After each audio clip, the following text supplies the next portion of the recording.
verset 14. Luc chapitre 3 et verset 14. On peut lire. Des soldats aussi lui demandaient: Et nous, que devons-nous faire? Il leur répondit: Ne commettez ni extorsion, ni fraude avec personne, et contentez-vous de votre sort. Quand le peuple était dans l'attente, et que tous se demandaient en lui-même si Jean n'était pas le Christ, il leur dit à tous: Moi, je vous baptise d'eau, mais il vient celui qui est plus puissant que moi, et je ne suis pas digne de délier la courroie de ses souliers. Lui, il vous baptisera du Saint-Esprit et de feu. Il a son vent à la main, il nettoiera son air, et il amassera le blé dans son grenier, mais il brûlera la paille dans un feu qui ne s'éteint point. Amen. Ce matin, nous allons nous approcher de la parole de Dieu à l'égard du baptême de feu. Le baptême de feu. Alors, il est important pour nous de comprendre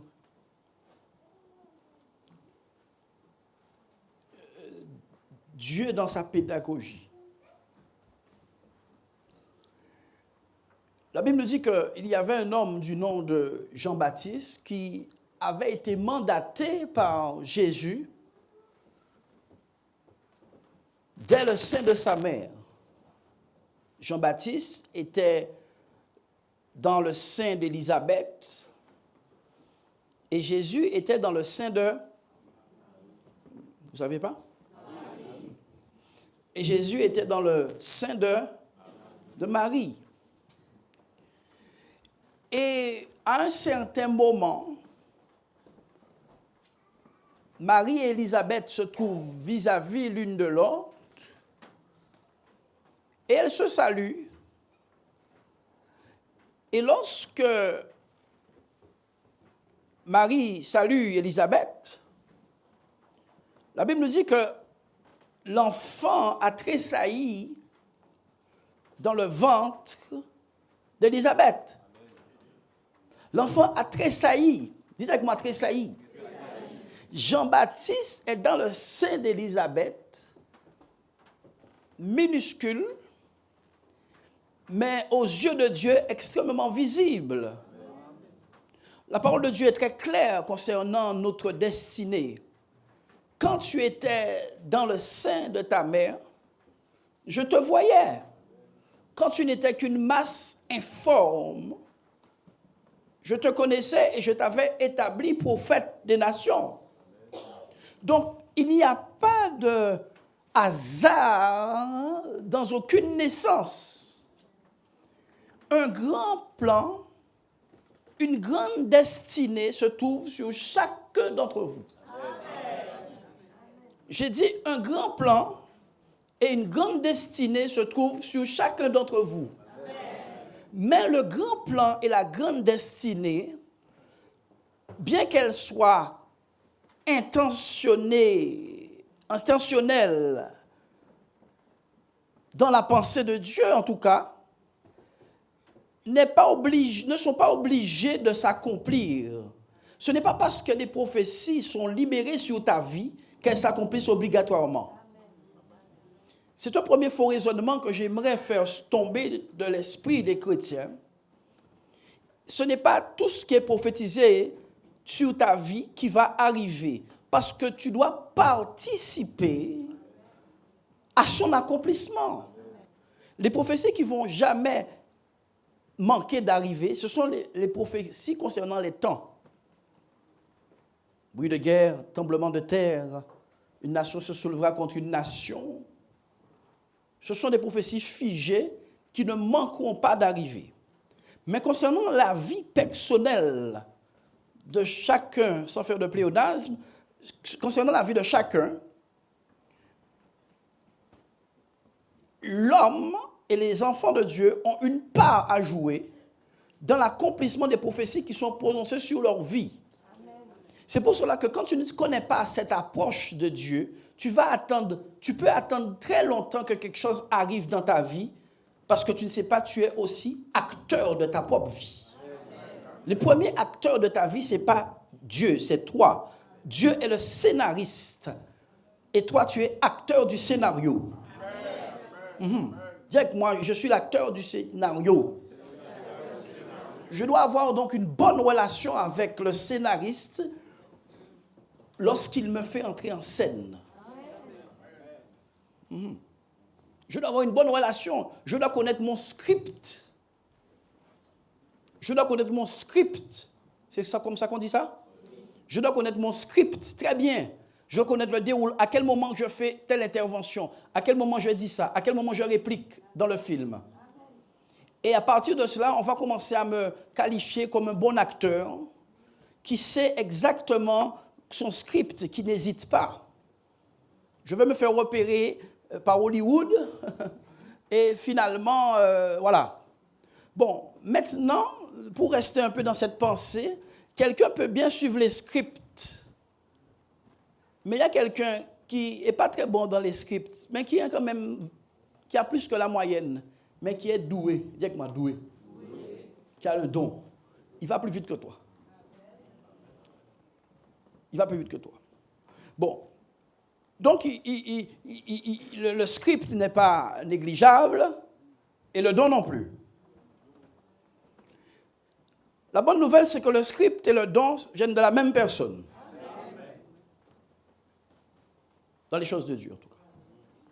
Donc, Jean-Baptiste, qui est la personne, n'est-ce pas, qui va ouvrir le chemin pour Jésus, puisque la Bible nous dit qu'il avait été désigné comme étant la voix de celui qui crie dans le désert, repentez-vous, préparez le chemin du Seigneur. C'était le message de Jean-Baptiste. Jean-Baptiste était venu pour préparer le chemin du Seigneur. Et lorsqu'il nous est parlé de chemin préparé, il n'est pas question en fait de labourer des terrains, faire des routes en tuf ou en goudron. Ce n'est pas de ce dont il s'agissait, ou de déboiser une forêt par laquelle Jésus arriverait. Il s'agissait que un certain nombre de personnes comprennent que Dieu allait entrer par le cœur de l'homme et que l'homme devait dégager son cœur pour accueillir Jésus, pour accueillir la parole de Dieu, pour accueillir l'Esprit de Dieu, puisque la parole de Dieu est esprit et vie. Donc, à un moment donné, il y a un message qui sort de la bouche de cet homme pour aplanir les sentiers par lesquels Dieu va venir. Il disait, aplanissez les sentiers. Ce qui est abaissé doit être élevé, et ce qui est élevé va devoir être abaissé. Donc, Jean-Baptiste avait une pédagogie qui devait être entendue et reçue par ceux qui voulaient recevoir Jésus. Donc, on ne pouvait pas recevoir Jésus sans passer par le processus de réception. Il fallait faire quoi? Abaisser ce qui était élevé et élever ce qui était abaissé. Bon, à cause de cela même, bien-aimé, si Dieu a mis un précurseur, quelqu'un pour préparer le chemin de sa venue, qui suis-je pour passer outre de ce processus et croire que j'aurai le bon résultat? Dieu n'a pas isolé un homme tant d'années qui marche avec une barbe plus ou moins propre, d'accord, mangeant des sauterelles dans un désert et passant pour un malade mental, pour que toi, tu passes outre du moyen par lequel le message qu'il a donné. Tu passes outre de son message. Non, tu ne peux pas passer outre. Il est la personne qui montre le chemin. Il a dit lui-même, il n'est pas le chemin, il est juste là pour l'indiquer. Jésus a dit, je suis le chemin, la vérité et la vie. Nul ne vient au Père, à moins que cette personne ne passe par moi. Et Jean-Baptiste a aplani le sentier. Bon, maintenant, un phénomène, dites avec moi un phénomène mystique. Wow, on a peur de dire ça. Un phénomène mystique, ça produit au moment de la salutation. Ouh, le bébé tressaille. Donc, un indice déjà très criant de la personne qui arrive est déjà donné. Quelqu'un avec moi? Il y a un puissant indice. On sait déjà que sa présence fait bouger les choses. On le sait. Et ces deux femmes sont très au courant maintenant qu'il n'y a rien de naturel, ni dans la naissance de Jean-Baptiste, ni dans la naissance de Jésus. Rappelez-vous comment Jean-Baptiste est né.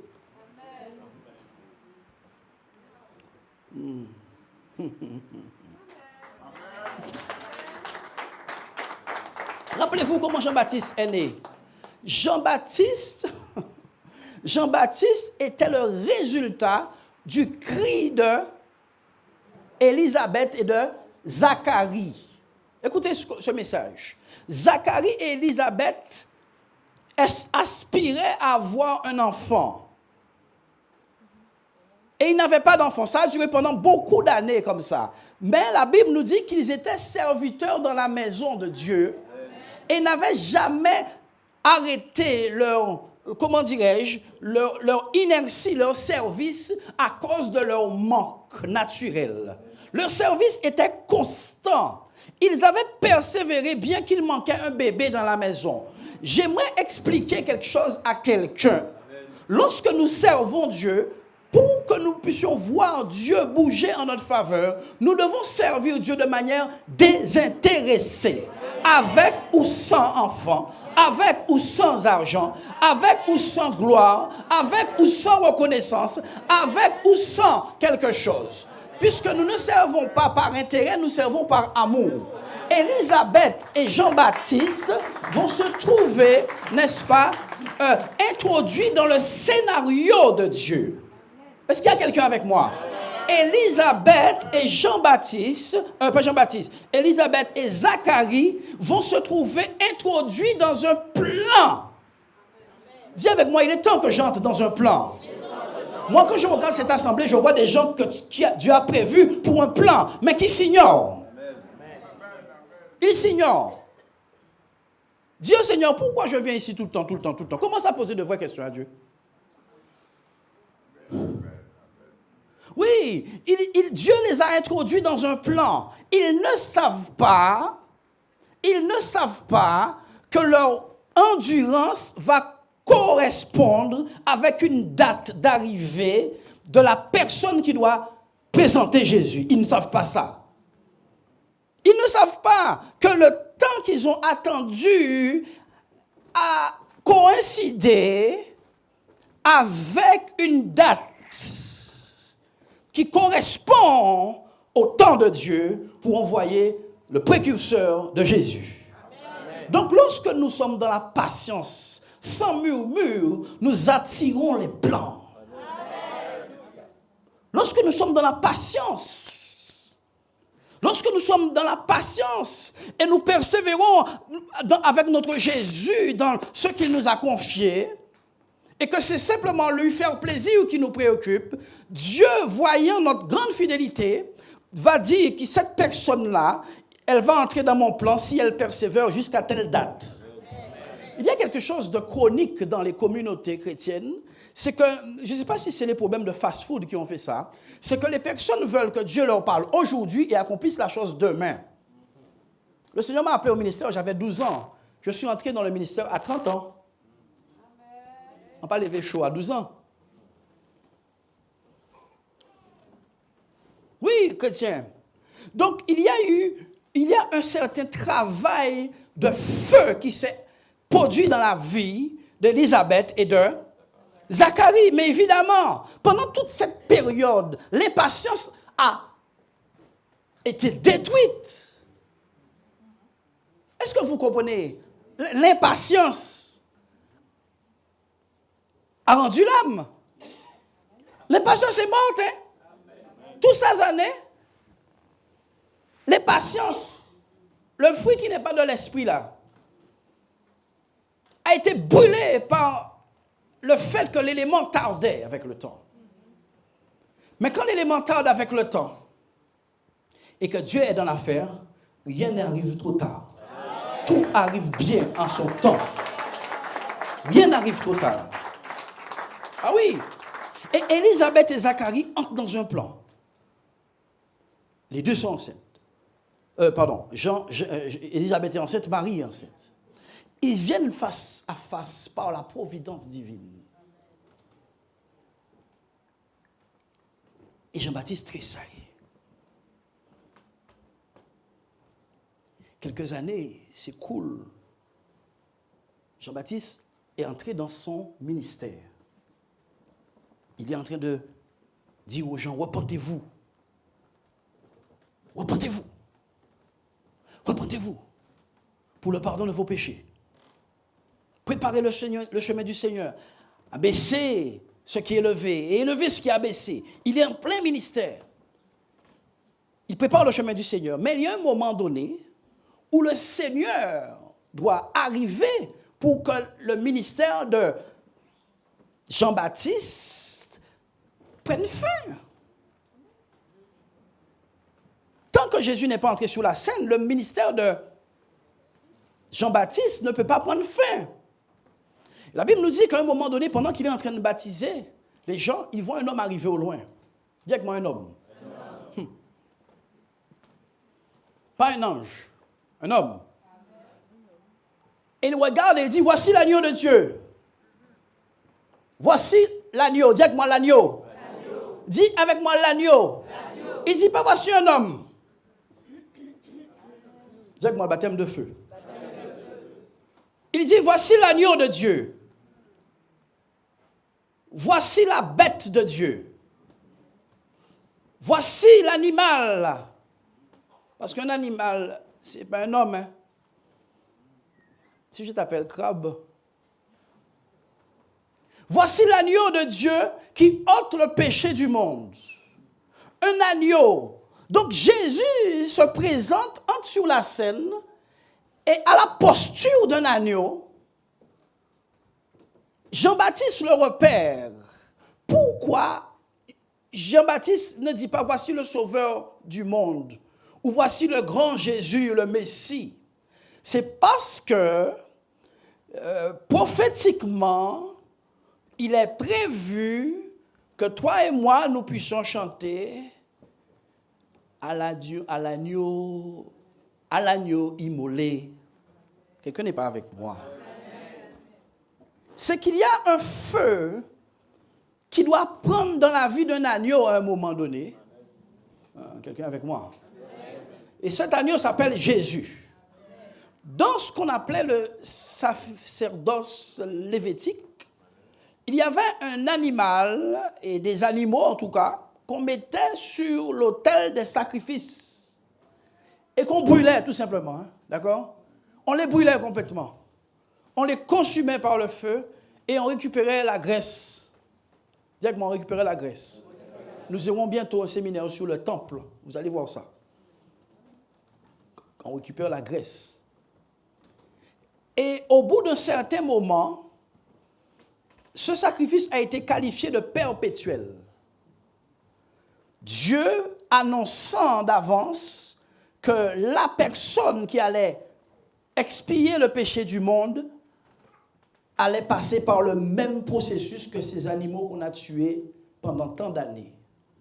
Qui comprend? Oui.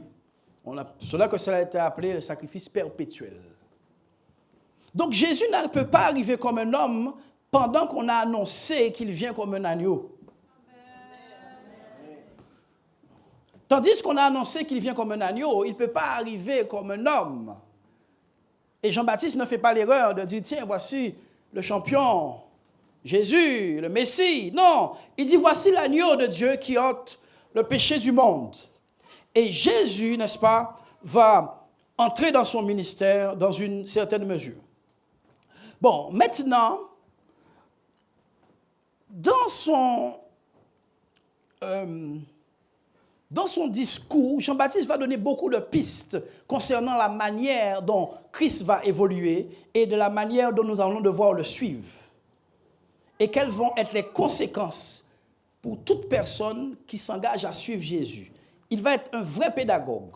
Et c'est ce que nous lisons.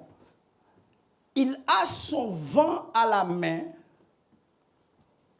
Non, verset précédent, excusez-moi.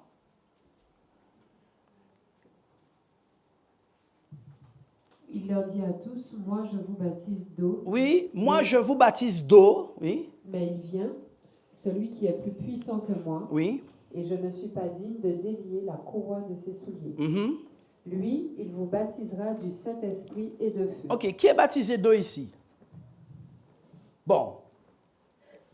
Estime que c'est un homme qui t'a baptisé, c'est un baptême d'homme. Hein? Le baptême de Jean, c'est un baptême d'homme. Bon, comme vous ne dites pas Amen, le baptême, c'est un baptême d'homme. C'est un baptême d'homme. Il est temps, il est urgent que tu puisses passer dans un baptême de Dieu. Amen. On s'est focalisé rigidement sur le baptême d'eau.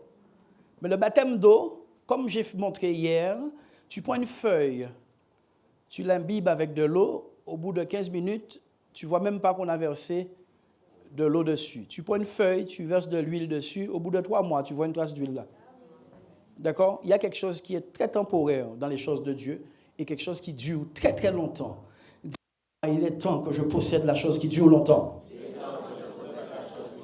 Oui, donc Jean-Baptiste va expliquer que lui, il baptise dans l'eau, mais il y a une personne, celui qui vient après moi,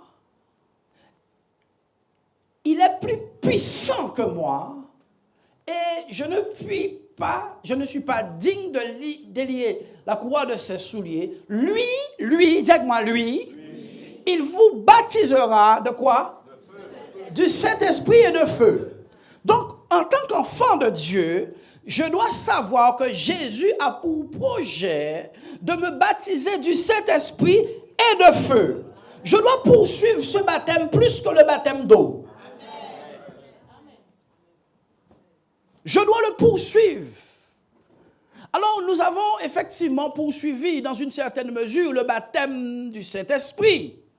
Mais il est très rare d'entendre quelqu'un dire « Je veux le baptême de feu ».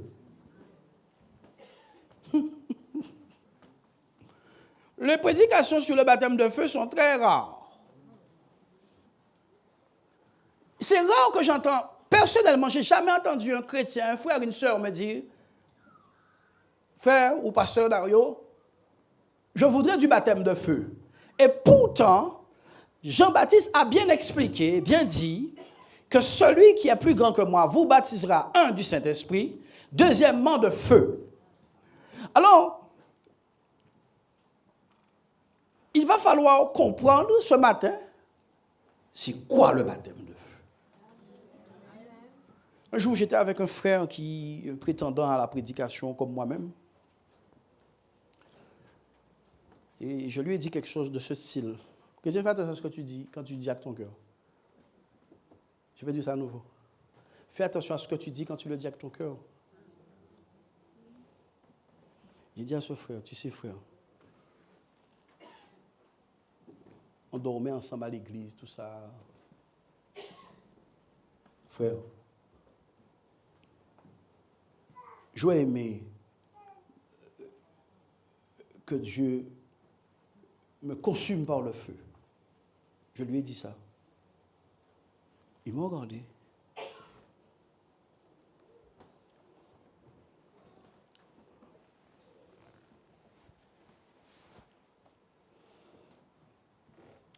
J'avais discerné quelque chose. C'est que la nature humaine résistait à Dieu. Et je savais qu'à moins qu'une mort n'agisse en moi, rien n'était possible. Et bien aimé, je vous dis que le baptême de feu est venu. Alors, on a cru que le baptême de feu, c'est que le pasteur t'impose les mains, et puis tout à coup, tu deviens comme Son Goku.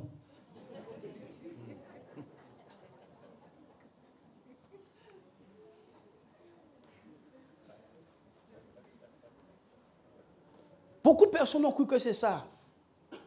J'ai reçu le baptême de feu. Ah ouais? On va voir c'est quoi le baptême de feu. Bien aimé, il n'y a aucune imposition des mains qui te donne le baptême de feu. Oublie ça. Le mot baptême veut dire plonger dans. Quand tu t'es baptisé d'eau, on t'a forcé? Réponds-moi. Non. On ne t'a pas forcé? Bon. Si on ne t'a pas forcé pour le baptême d'eau, on ne va pas te forcer pour le baptême de feu non plus. Parce que, imaginez, Jean Saterred, pour te prendre une décision pour un baptême d'eau. C'était juste de l'eau, tu résistais comme ça.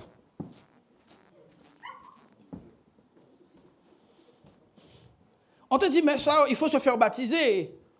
Jésus revient, celui qui se fera baptiser, qui croira et qui se fera baptiser sera sauvé. Et tu résistais. Et tu veux un baptême de feu? Pour te prendre un petit bain là, au bord de la plage à Ozo, c'est un problème. Tu penses que tu vas monter dans le volcan et sauter dans le joup?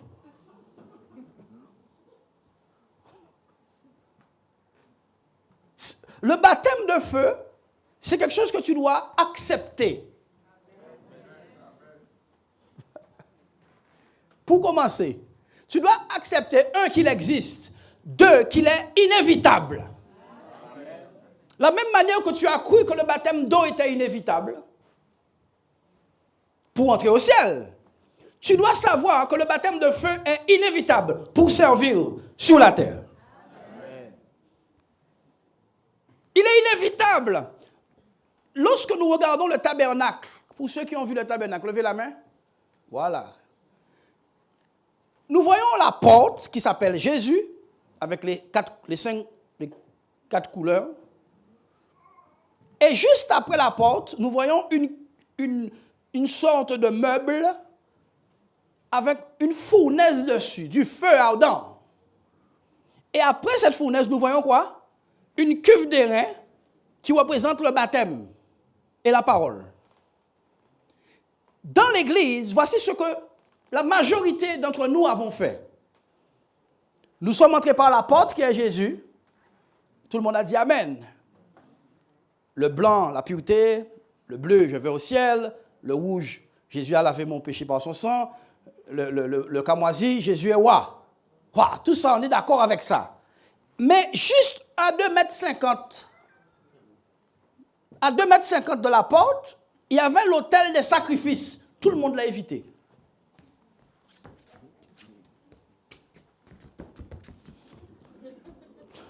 Tout le monde l'a évité et tout le monde a été faire quoi? Se faire baptiser. On a les images. Vous pouvez y aller rapidement, les filles. Allez, je vois si je vous offre une coupe. Si vous allez vite. Je vais vous montrer ça rapidement. Je suis un pédagogue, d'accord? Donc, on prend le temps. Tabernacle, hein? Un quoi? Une mesure, oui. Donc, il y a cette réalité dans mon parcours de chrétien. Je ne peux pas brûler les étapes et espérer gagner la course. Il y a un point que tu ne prends pas dans le bon, tu ne le prends pas. Tu dis, tiens, en prenant un petit chemin, un bol de la mer, capester au bello, on raccourcit et puis tu coupes, tu arrives, tu étais 14e dans le peloton, on te voit 5e. Et puis tu lèves ta main comme ça, tu te dis, non, ce n'est pas toi qui as gagné, c'est le gars qui est derrière. Vous voyez un peu? Vous savez, je vous aime beaucoup. Hein. Merci pour le retour. OK. Donc, le christianisme, le voilà. Le voilà. Voici le christianisme. Ici, c'est le monde. Le désert du monde. Tout le monde est dans le désert, d'accord? Guadeloupéens, Dominicains, tout le monde. Blanc, black, bleu. OK? Tout le monde est là. Riche, pauvre. Tout le monde est dans le désert. Jésus fait un appel. Il ouvre ses bras. Voici les bras de Jésus. Et il dit, venez à moi, vous tous qui êtes fatigués et chargés, je vous donnerai du repos. Le blanc représente la pureté. Le rouge représente le sang de Jésus. Le camoisi représente la royauté. Et le blanc, non, et le bleu, le ciel. Donc nous sommes d'accord avec l'évangile que ce sont de bonnes nouvelles. D'accord? Mais c'est juste la porte. Jésus a dit, je suis la porte. Mais la porte, quand tu entres dans une maison, là au travers de ces portes-là, on y a plein d'autres choses à voir. À voir.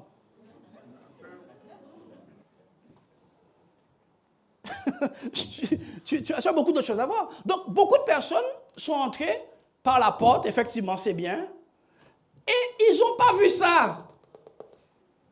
On dirait que ce n'est pas visible. Ils ont été dans le truc qui est derrière, là, pour le baptême.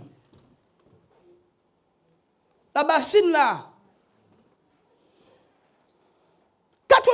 98% des chrétiens ont fait ça. Moi aussi. Quand tu vas dans un mariage, si tu commences par le dessert, on va te prendre pour un mal élevé. Tu es en train de couper le gâteau de la personne.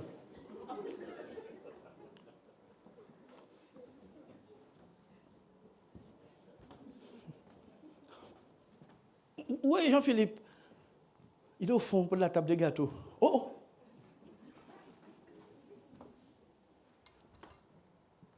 Oui, frères et sœurs, voici la réalité qui fait que les personnes qui n'ont pas déposé leur bête à l'entrée vont marcher avec dans le temple.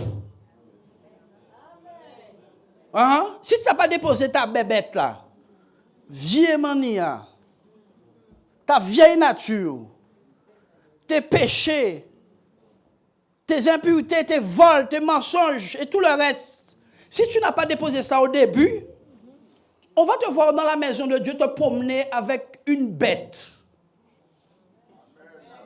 Et fais attention, certains marchent avec des éléphants. D'autres avec des hippopotames. Certains élèvent des serpents. D'autres marchent avec des lions. Il y en a même de ceux qui ont fait ressusciter des mammouths. Les péchés anciens, là, mammouths. Et comme tu n'as pas compris qu'il ne fallait pas faire semblant de ne pas avoir vu qu'après un, c'est deux, tu vas entrer par le baptême et entrer dans le lieu saint, c'est-à-dire l'église, et faire des choses. Et on va dire, mais comment cette personne a fait ça? Elle est dans tel service, elle est dans tel service dans l'église, regarde comment elle est. Sa bête ne l'a pas déposée.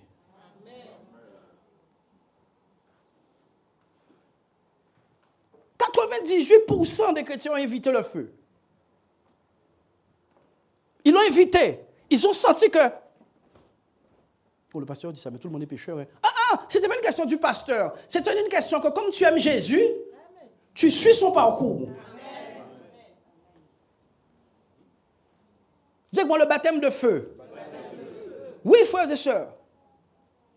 Donc, il y a un feu qui attend toute personne qui sort du monde. C'est un feu purificateur. Dis-moi un feu purificateur. Laissez-moi vous dire une chose.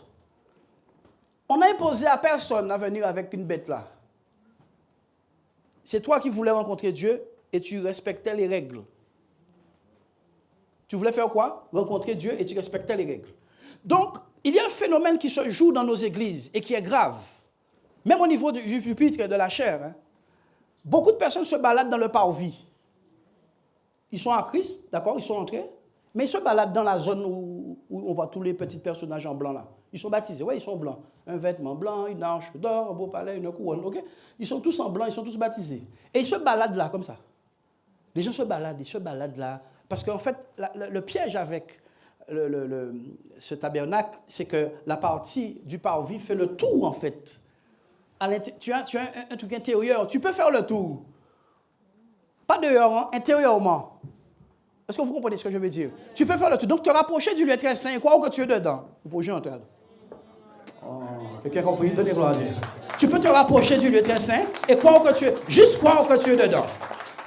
Mais oui, j'étais tout près du lieu saint, très saint. Tu as fait par où? Par derrière, oh.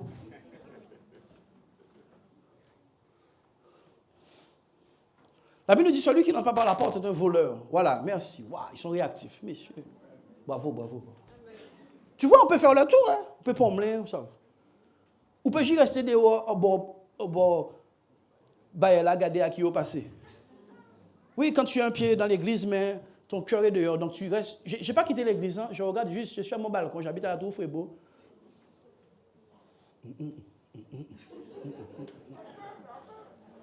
Ok, tu es obligé de bloquer ta jambe. Et jambe, arrête. Tu sais pourquoi ça t'arrive? Pourquoi ton pied bat la mesure quand il passe? Tu es trop près de la clôture.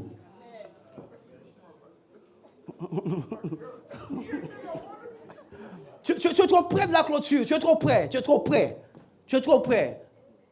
Les choses du monde t'attirent encore. Tu es trop près. la bête que tu es entré avec là, la bête est en train de se promener là, comme ça. Parce qu'il fait un picoï. Il a senti ses pressions, il a venu ici, il a dit, merci Seigneur, laissez-le promener. Plus vous promenez, plus bête là content. Ça parle à certains ici là. Plus tu te promènes, plus la bête est contente. Si tu as une balade près du feu, tiens.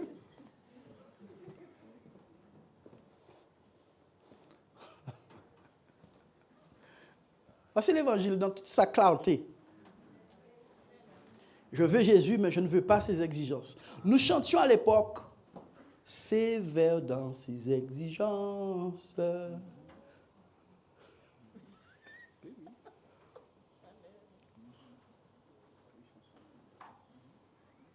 Les ailes de la foi. Mais oui. Et le baptême de feu, on ne veut pas. Le baptême d'eau, oui. Qui veut se faire baptiser? Moi, oui, moi.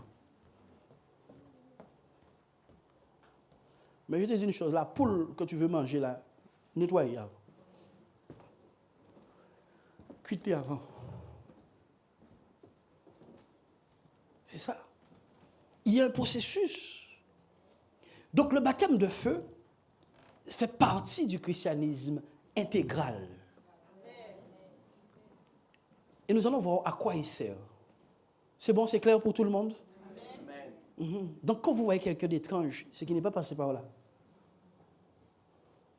Dès que tu vois quelqu'un d'étrange, tiens, lui, il a évité la cuve, il a évité l'hôtel. Hein.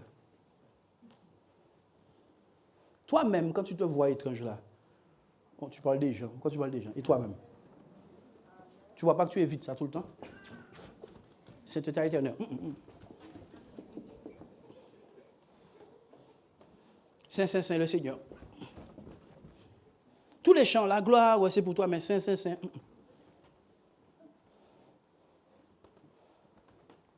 Et le résultat,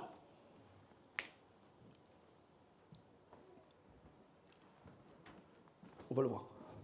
Un Pierre. Il vous baptisera de feu. On peut lire. 1 Pierre chapitre 1. 1 Pierre chapitre 1 verset 3.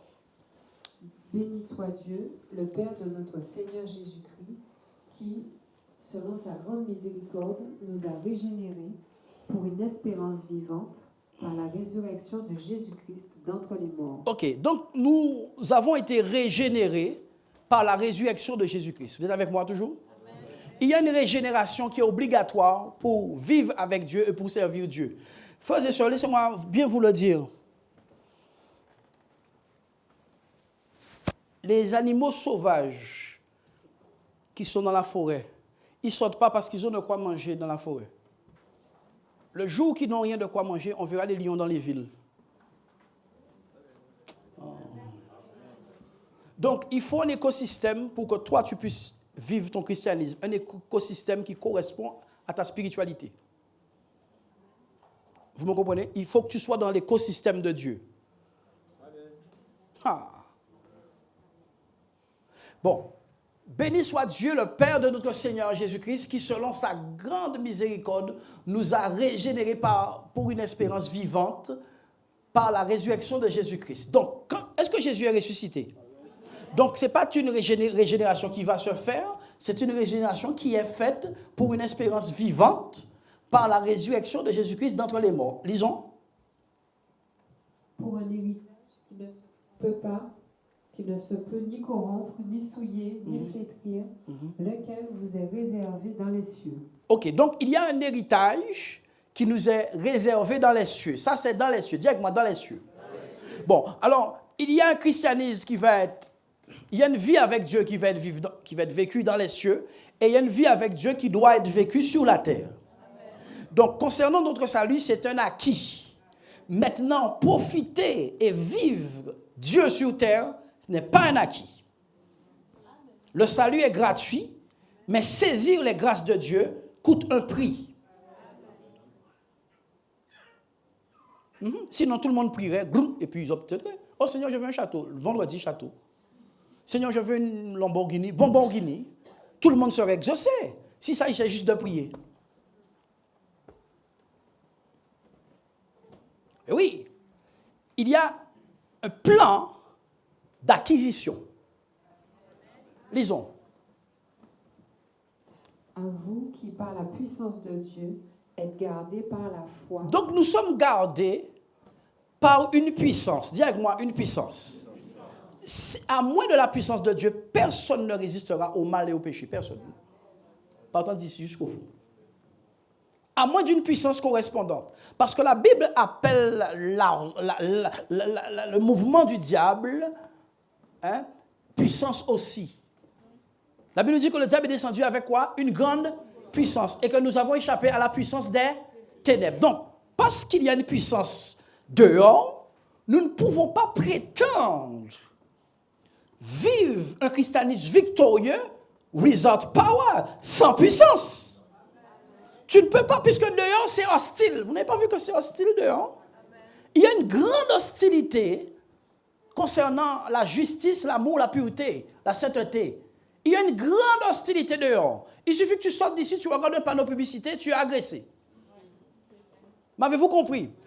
Il suffit juste de sortir de l'église, tu vois un panneau sur ta gauche, tu vois ce que tu ne dois pas voir. Donc, il y a une grande puissance d'agression sur les personnes qui veulent être à Dieu. Donc, puisque votre nature, écoutez-moi, veut et aime ces choses, pas vous, votre nature, la nature pécheresse aime le péché. Personne ne me dira le contraire. La nature pécheresse, les mouches à gros tête là, ils aiment dans bête mort. C'est pas vrai? Les mouches. Il y a des mouches qui ont une grosse tête comme ça là. Ils aiment aller dedans. Histoire de gâteau et tout ça, ne les intéresse pas. C'est des cadavres. D'accord? Notre nature a une attraction vers ces choses naturellement. Donc, il y a quelque chose qui doit se passer avec notre nature si nous voulons, plaire à Dieu, premièrement. 2, si nous voulons vivre la puissance de Dieu sur terre. Il y a quelque chose qui doit se passer avec notre nature. À vous qui, par la puissance de Dieu, êtes gardés par la foi pour le salut, prêt à être révélé dans les derniers temps. Donc, il y a un salut qui est sur le point d'être révélé. À quelle période? Dans les derniers temps. Donc, nous sommes concernés par ça. Nous qui sommes arrivés dans les derniers temps, il y a un salut qui est prêt à être révélé. Tout ce qui concerne notre salut n'a pas encore été révélé. Ah, frères et sœurs. Quand j'étais plus jeune dans l'église, j'entendais dire, oui, mais tout ce qui concerne Dieu, nous savons déjà. Hein. C'est pas vrai, c'est faux. C'est faux. C'est faux. Parce que nous pensions que nous savions tout. Moi, je prêche aujourd'hui, je m'avance vers quelqu'un, la personne tombe, bloum. Moi, je ne savais pas ça. Et on ne m'a pas prêché ça. Et c'est écrit dans aucun verset. Et pourquoi ça arrive? C'est qu'il y a des choses qui se révèlent avec le temps. Ah oui. Oui. Quand j'étais plus jeune, je ne comprenais pas pourquoi les gens avaient des petits fils blancs comme ça. Je ne comprenais pas pourquoi. Maintenant, je comprends. Je me dis, mais pourquoi ils ne sont pas normaux? C'est moi qui ne suis pas normal maintenant. Plus nous nous rapprochons de la fin, plus les sceaux sont ouverts. Plus la connaissance augmente. Ce qui était vrai hier est devenu un mensonge aujourd'hui. La révélation augmente. Donc, concernant nos vies, nous ne pouvons être gardés uniquement par une puissance correspondante à l'adversité qu'il y a dans ce monde. Le pasteur m'a dit, tu prêches beaucoup la puissance. J'ai dit, je ne sais pas comment toi tu vas faire tenir. Je vais vous dire quelque chose. Frère Max, quand tu prêches la puissance, tu es obligé de prêcher la sainteté. Tu es obligé. Tu es obligé. Il m'a dit, ouais, mais prêche la sainteté. J'ai dit, mais faut, tu ne comprends rien dans la puissance. Il m'a dit, mais prêche la sainteté dans ton église. J'ai dit, mais non. Je prêche la puissance. Et le processus de puissance, c'est la sainteté. Prêche la sainteté à l'église, personne ne se sanctifie.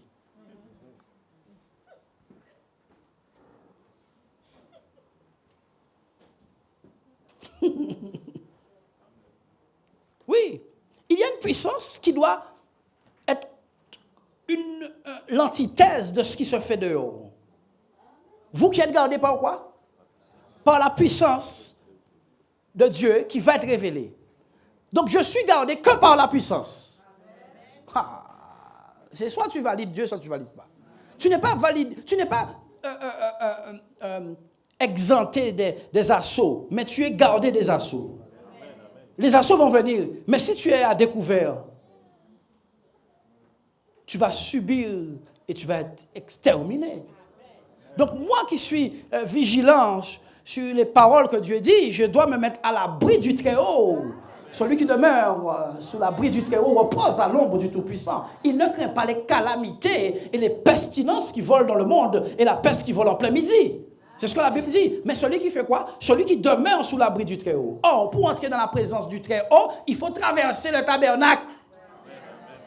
Je n'ai pas dit faire des sauts de char, des sauts. Tu vois? On fait des sauts.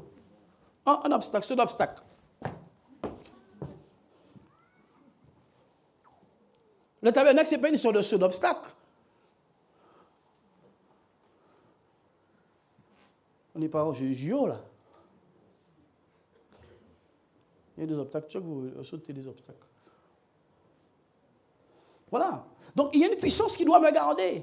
Parce qu'il y a une puissance dehors. Bon, lisons. C'est là ce qui fait votre joie, quoique maintenant, puisqu'il le faut, vous soyez attristés. OK. C'est les premiers mots qui viennent. C'est là ce qui fait votre joie, votre espérance. Mais, puisqu'il le faut, vous soyez attristés pour un peu de temps par diverses épreuves. Le mot faut, c'est un impératif. Quand j'étais enseignant à Fouillol,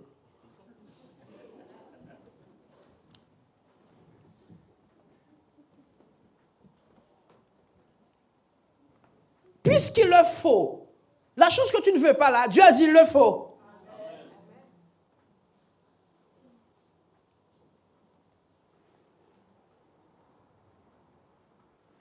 Si nous évitons le processus, ne nous attendons pas au résultat.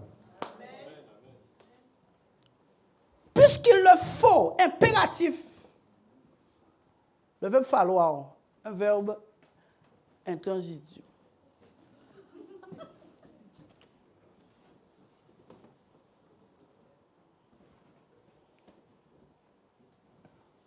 Il se conjugue à un seul personne. Je le faut.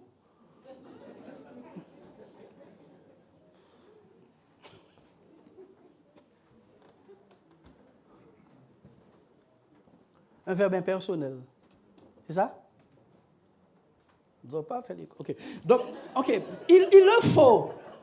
Il le faut. Il le faut. Dis avec moi, il le faut. Quand Dieu dit il le faut, mon frère, c'est qu'il le faut. Ce n'est pas baptême. Je vais me faire baptiser. Tu n'as pas vrai ça qui était devant. Puisqu'il le faut que vous soyez comment? Attristés par quoi? Lisons. Vous soyez attristés pour un peu de temps pour diverses épreuves. Par diverses épreuves. Oui, pardon, oui. Afin que l'épreuve de votre OK. foi... Donc, il faut que je sois éprouvé par des épreuves. Dis avec moi, c'est un impératif. C'est un impératif. Quand tu ne connais pas la parole de Dieu, quand tu ne connais pas la parole de Dieu, tu sais qu'est-ce qui arrive? Tu appelles tout ce qui t'arrive par problème. Yo sorcier moins, yo voté moins, en diabolisé, voilà. Tu vois tout comme étant victime et non test. Donnez gloire au Seigneur. Tu vois tout comme étant victime. Tu ne sais pas que Dieu, avant de te rémunérer, doit voir ton travail. Quel travail? Le travail de ta foi. Tu ne sais pas. Mais ça, c'est le niveau bébé, ça. Les personnes qui marchent avec le Seigneur discernent très bien qu'on veut retirer une colère en eux. Qu'on veut retirer une aigreur en eux. Qu'on veut retirer un péché en eux. Qu'on veut retirer la gourmandise en eux. Qu'on veut retirer le mensonge en eux. On veut retirer la main fermée en eux. Il y a quelque chose que l'épreuve veut retirer en toi. C'est ça le baptême de feu.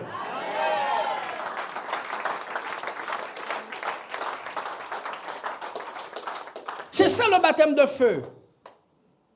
C'est ça le baptême de feu. Ce que tu étais dans le monde et que les gens détestaient, si tu ne le déposes pas sur l'autel, on va te détester avec ça dans l'église. Oh. Quand tu étais dans le monde, on ne t'aimait pas à cause de ça. Si tu ne déposes pas ça à l'autel, dans l'église, on va te détester pour les mêmes choses. Amen. Ouais. On va te détester pour les mêmes choses. Parce que tuer quelqu'un au pôle Nord et le tuer sur l'équateur égale tuer. Oui, chrétien. Le baptême de feu, c'est Dieu qui laisse, dis avec moi, laisse. Un grand nombre, dis avec moi, un grand nombre de choses venir vers nous. Il laisse ces choses venir vers nous.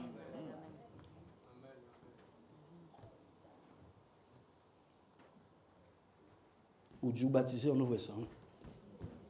Jésus, je t'aime. Fais-moi bisous. Ok. Il y a un petit chant là, j'aime tellement le chant. Jésus, je t'aime.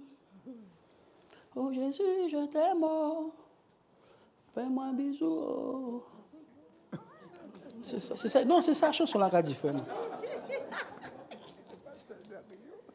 Va sur YouTube, top Jésus, je t'aime. C'est ton bisou là que je veux.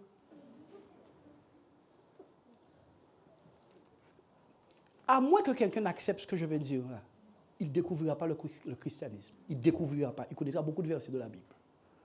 Dieu vient nous éprouver. Amen. Il laisse des choses venir vers nous pour voir qu'est-ce que nous faisons avec la bête. Amen. Et si tu fais rien avec la bête va faire quelque chose avec toi. Amen. Ah ouais. Il y a un chat qui devient un peu trop gros chez toi, un chat. Avant, il mangeait un petit pot comme ça. Un petit niaou comme ça. Un petit chat plus. Okay? Maintenant, tu es obligé de prendre une caisse comme si c'était mon nourri. La bête ne sait même pas marcher.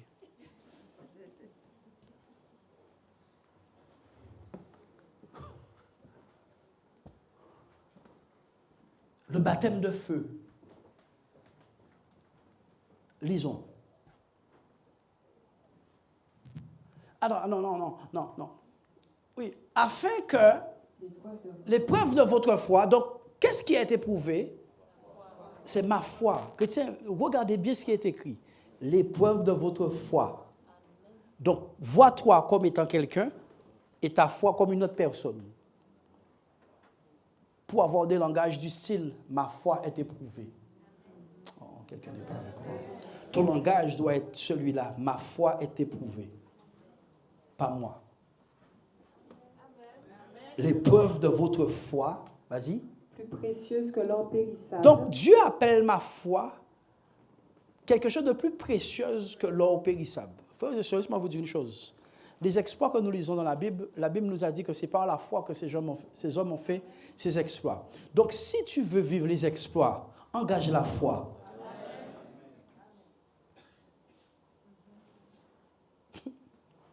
Engage la foi dans la parole de Dieu. Dieu a dit ça, c'est pas bon, je renonce. C'est ça la foi. Amen.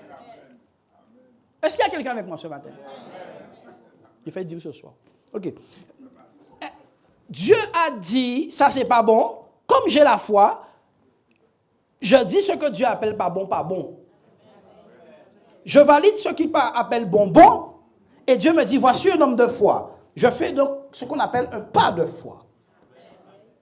Et le feu commence à consumer une chose en moi. Je vais vous dire quelque chose avec le feu.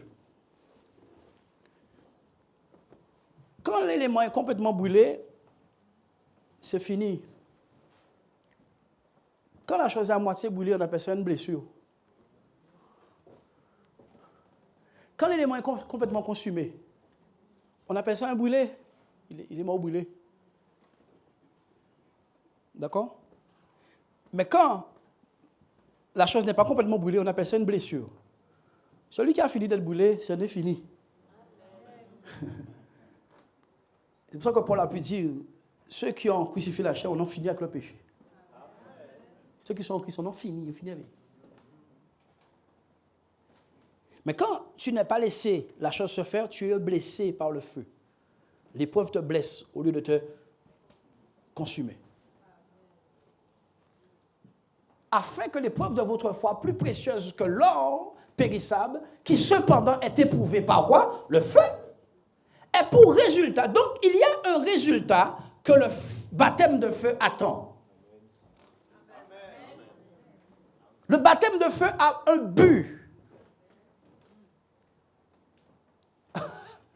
Donc, quand je ne veux pas passer par le feu, le but du baptême, je ne l'atteins pas. Le baptême de l'eau, c'était pour ton salut. Le baptême de feu, c'est pour la gloire. J'ai dit que le baptême de feu, c'est pour la gloire. Toutes les personnes qui veulent la gloire, qui ne veulent pas le baptême de feu, ne verront pas la gloire. Oui. Le baptême de feu, c'est pour la gloire. Et pour résultat, quoi? La louange, la gloire et l'honneur. Frères et sœurs, laissez-moi vous parler d'une folie. Une folie de l'évangile. Quelqu'un est éprouvé et elle décide de se réjouir. Vous ne m'avez pas compris, vous ne m'avez pas compris. La joie dans les feux, c'est une décision, pas un sentiment. Amen. Qui a des épreuves en ce moment? Levez la main. OK. Vous voulez voir la gloire de Dieu? Rejoice. Quand tu te réjouis dans le feu, tu es plus comme un homme normal. Et c'est où Dieu veut emmener son Église. Je vais pouvoir ce moment.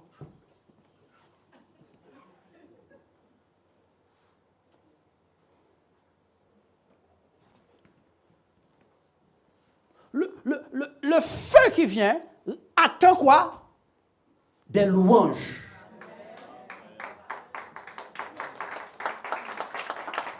Mais comment je sors dans mes problèmes? Louez bon Dieu, louez bon Dieu.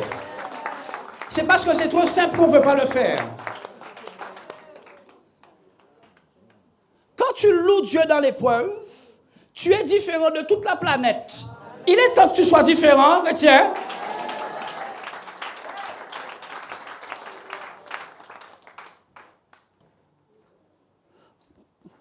Oh Seigneur.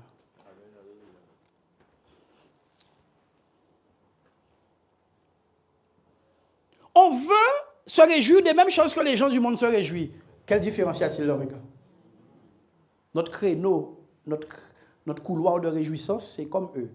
Le gâteau est réussi, les enfants ont eu 20 sur 20, la voiture marche bien, la femme a bien coiffé ses cheveux, le monsieur a fait 4 virements de 7 000 € sur mon compte, le patron m'a dit vendredi promotion, l'embouteillage, il n'y a pas, on n'a pas.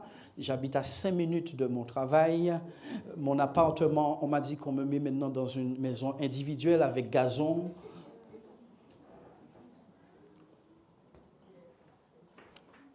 Loué.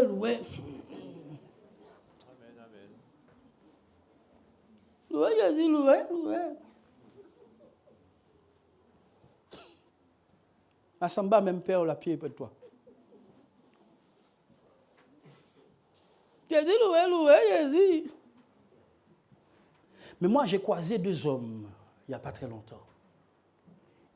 Ils étaient en prison et chantaient. Puisque le même esprit qui ressuscite à Christ est en nous, il nous enfant. Paul qu'a dit Silas, vainqueur de la mort, Silas qu'a dit Paul, puisqu'il vit, il dit dans nos corps, il nous enfant. Vainqueur de la mort, puisqu'il vit dans nos corps. L'un qu'a dit, ne sais-tu pas, tu es le temple. Ne sais-tu pas, tu es le temple. La Bible nous dit à ce moment-là, les prisonniers qui étaient là disent, c'est fou.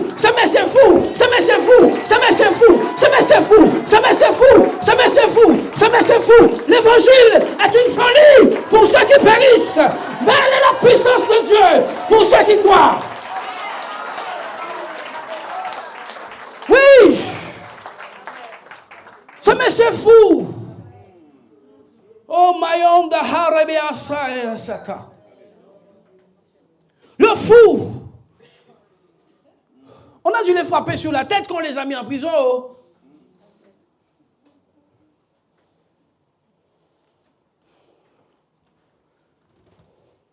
Le fou. Et c'est dans cette folie que Dieu attend quelqu'un. Rien ne va plus à la maison. Je vais à l'église. Je vais à l'église.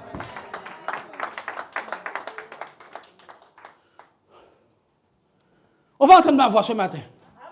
On va entendre ma voix ce matin. Rien ne va plus. Dis au pasteur, je ne pourrais pas venir. Ok. Tu as un endroit où on voulait valider juste ton baptême de feu. Les frères ont été mis en prison à cause de l'évangile. Ils ont suivi Jésus. Ils ont tout quitté. Leur cœur n'a pas dit, nous suivons Jésus. Et qu'est-ce qui arrive à nous quand même? Mais nous la jole. Comment faire à suivre Jésus en la jole? Ils ont dit non, frère.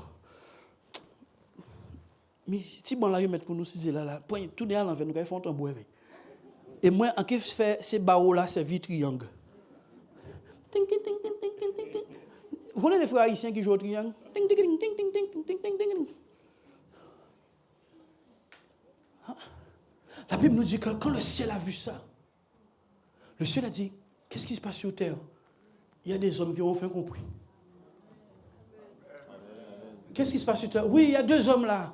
Ils ont enfin compris qu'un problème, c'est une proposition de louange. Ils ont enfin compris. Qui n'a eu Paul? Ah, mais on savent Paul, on savent. On t'a savent ça. Paul, on t'a savent ça. Et l'autre là, c'est Silas. Ah, Silas aussi. On t'a savent ça. On bien misé si ces messieurs. Ils n'ont pas fait honte.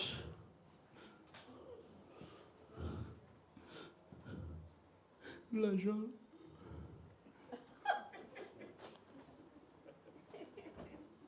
Heureusement, ce n'était pas des Guadeloupéens.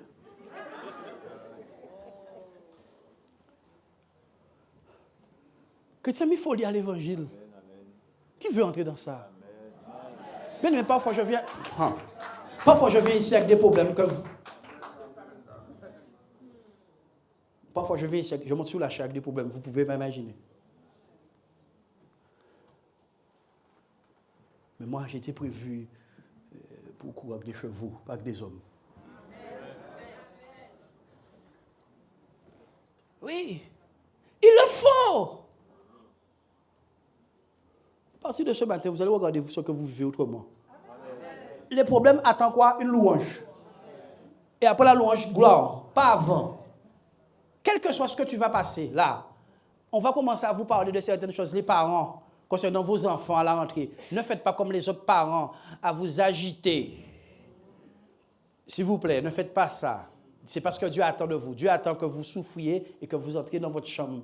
Dites, Seigneur, comme tu es grand sur toute la terre, comme ton nom est glorieux, et le sentiment de colère ou d'aigreur qui voulait entrer dans ton cœur va donner place au Saint-Esprit. Qui va donner place au Saint-Esprit, qui va te donner une tellement belle direction que tous les autres parents. Comment elle a fait pour échapper? Hein? Le baptême de feu est indispensable. Il révèle si c'est de l'or ou si c'est du bois. Si c'est du toc ou de l'or. Si c'est or plaqué ou si c'est plaqué or.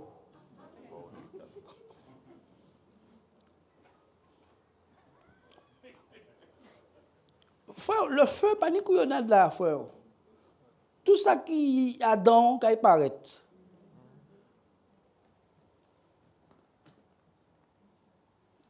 Lorsque Jésus apparaîtra, lisons. Lui que vous aimez sans l'avoir vu. Qui a déjà vu Jésus ici? Voici la foi. Dieu te dit, aime Dieu. Tu n'as pas besoin de le voir. Ces gens-là étaient comme vous et moi, ils n'ont jamais vu. Ça touche nos cœurs, ça. Voici des gens comme vous et moi, ils n'ont jamais vu Dieu. Vous qui l'aimez sans l'avoir vu, Dieu ne te demande pas de le voir pour croire, il te demande de le croire pour le voir. On ne croit pas pour voir. On ne voit pas pour croire. On croit et parce qu'on croit, on voit. Si tu crois, tu verras. Il n'a pas dit si tu vois, tu croiras. Il faut croire. Il faut croire au point de poser des actes qui prouvent que nous croyons. La seule chose, ouais, mon petit garçon là, ouais, il a dit, il est venu dans mon bureau, le petit garçon à lunettes là. C'est mon hardi. Hein. Il est venu dans mon bureau, il s'est assis avec force. Hier, ouais, il est venu, il m'a dit, pasteur, comment avoir la foi? En bégayé. On dit, regardez, tout ça, mon église n'a pas demandé, vous, venez m'expliquer.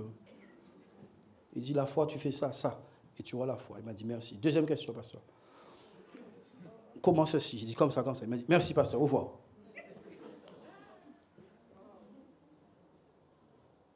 À 15 ans. Mais les gars n'ont pas besoin de conseils. Hein. Frères et sœurs, écoutez-moi, si nous passons ce cap, nous devenons des gens inébranlables. Puisque le problème pas ni et faire les encore. Quand un problème vient, regarde-le, dis attends, j'arrive. Dis au problème attends, j'arrive et va dans une chambre, va dans ta chambre, va dans ta voiture. Et mes avis Foster. Mais Maggie Blanchard. Et tant qu'elle dit cela pareil, continue.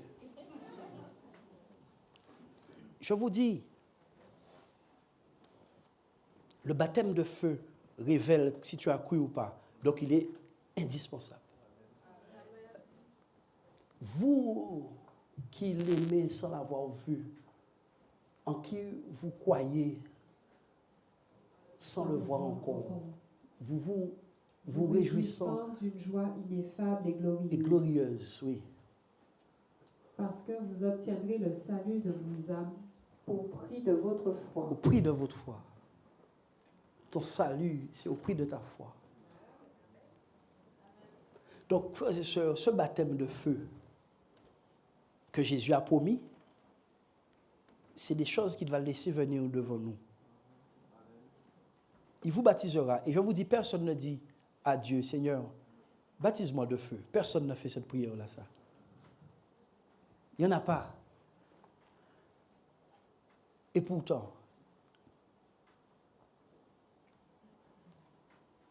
oh, baptise-moi de feu. Je veux le baptême du Saint-Esprit. J'ai déjà eu le baptême d'eau. Et le baptême de feu. Le baptême de feu. Je vais vous dire, et je vais m'arrêter là, quel est le désavantage de ne pas être baptisé de feu? Quand tu n'as pas été baptisé du feu, pour faire des bijoux en or, on doit les passer au feu. C'est ça? On doit purifier l'or avec le feu, à très très très haute température. Il y a une sorte de crasse noire qui apparaît dans le creuset. Si tu ne fais pas ça, si tu ne purifies pas, tu es une fausse image de Dieu. Parce qu'en fait, tout ce qui sort d'en haut, d'après ce que nous avons vu, est en eau. Ah oui, on l'a vu pendant le séminaire. L'or. Le baptême de feu, donc, est une exigence du christianisme et pas une option. Cette génération a dit, je ne veux rien perdre à cause de l'évangile.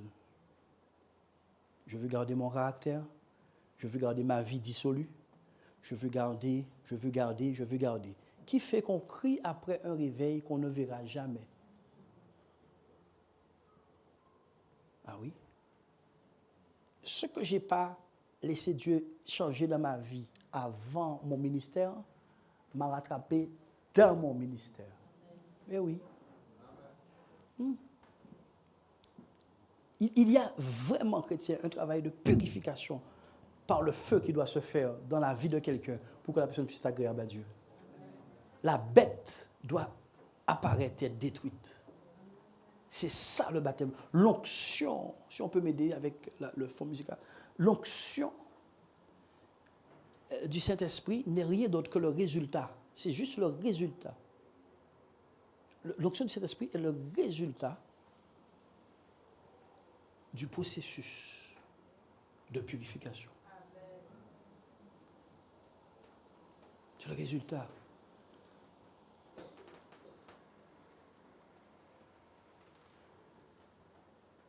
On a juste ce qu'il fallait prier. Non, bien aimé, il y a une œuvre de destruction qui doit se faire. Je suis désolé de le dire. Mais Dieu doit détruire quelque chose en toi avant. Je vais vous dire comment l'œuvre de destruction se fait avec plus de facilité. Lorsque tu vois que tu n'arrives pas et que tu commences à pleurer, tu es tout prêt. Laissez-moi vous dire, je vous donne un de mes secrets. Quand tu vois que tu essaies de te détacher du mal et que tu n'arrives pas et ça commence à te faire pleurer, ou tout prêt. Tant qu'il n'y a pas à faire pleurer,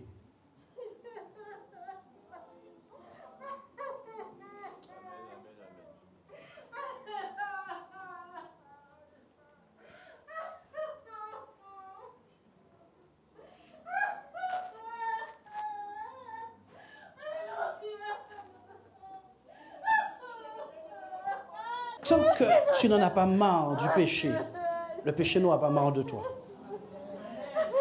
Il faut que tu dises, j'en veux plus. Et à partir de ce moment-là, Dieu, voyant l'engagement de ton cœur, fait faire son œuvre définitive.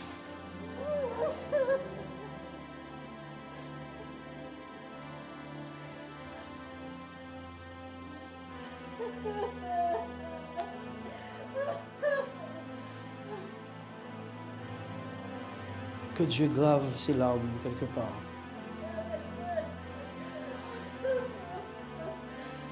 Voici l'évangile, le baptême de feu.